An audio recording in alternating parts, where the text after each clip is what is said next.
మనుషులే మాట్లాడతారు. కానీ అందరి మాటలు ఒకే రీతిలో ఉండవు. కొందరి మాటలు చక్కెర పలుకుల్లా ఉంటాయి, కొందరి మాటలు కటువుగా రాళ్లలా ఉంటాయి. కొందరి మాటలు తేనె లొలుకుతాయి, మరికొందరి మాటలు విషం చిమ్ముతాయి.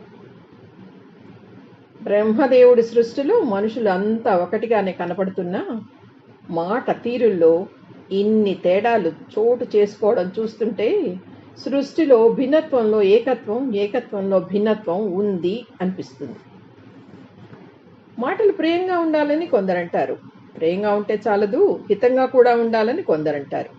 ప్రియము హితము రెండు కలిసి ఉన్న మాటలే గొప్పవని మరికొందరంటారు. ప్రియము హితము కలిసి ఉండే మాటలు దుర్లభాలే అంటాడు మహాకవి భారవి. ఇలా ఎందరు ఎన్ని తీరులుగా మాటల విశిష్టతను గూర్చి చెప్పినా మనుషులు మాత్రం వారి వారి స్వభావాలకు అనుగుణంగానే మాట్లాడతారని మనస్తత్వవేత్తలు అంటారు.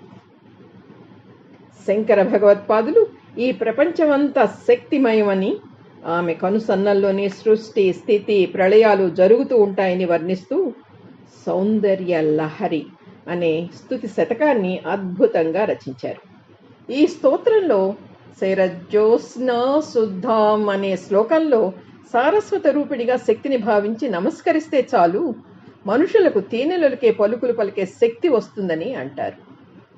మనోభావనకి ఎంత గొప్ప శక్తి ఉందో నిరూపించే అద్భుత శ్లోకం ఇది.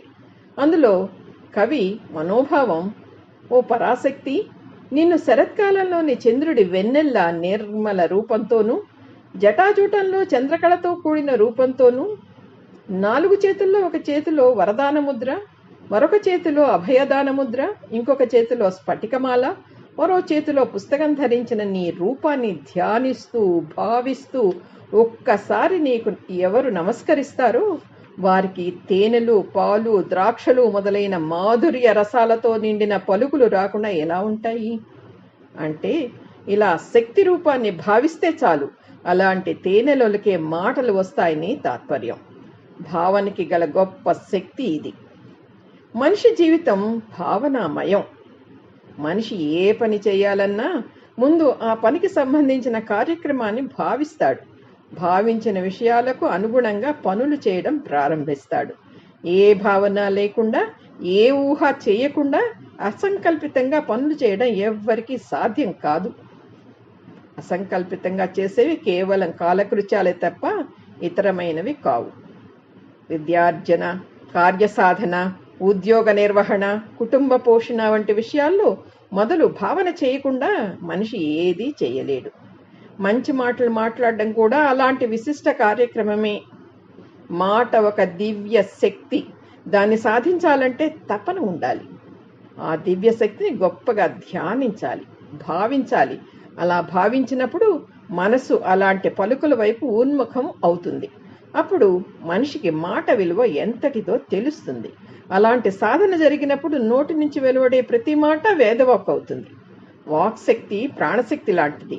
దాన్ని ఎంతగా కాపాడుకుంటే అంతటి ప్రాణశక్తి పెరుగుతుంది. మాటలను వ్యర్థం చేసేవారికి ప్రాణశక్తి తగ్గడమే కాక అవమానం కూడా ఎదురవుతుంది. వాంగ్మయ అయిన పలుకుల తల్లి అనుగ్రహం ఉంటే మధుర వాక్కులకు కొరత ఉండదు. అందుకే సాధకులు వాక్శక్తి కోసం సరస్వతీదేవిని ఉపాసిస్తారు. ఆమె కరుణా కటాక్షంతో తేనెలొలికే మాటల చక్కెర చిలకలు అవుతారు. ఆమె కరుణా కటాక్షంతో తేనెలొలికే మాటల చక్కెర చిలకలవుతారు. మాటలంటే మాటల, అవి దివ్య వర ప్రసాదాలే. ఈ తేనెలొలికే పలుకులు డాక్టర్ ఆయాచిత నటేశ్వర శర్మ గారి వరం. ఆయనకి నమస్సుమాంజలి. మాట ఓ అద్భుతం, మాట ఓ వరం, ఓ జీవం, ఓ కళ, ఓ నేర్పు, ఓ కూర్పు, మనసులోని భావనకి ప్రతి. మాటే మహామంత్రం.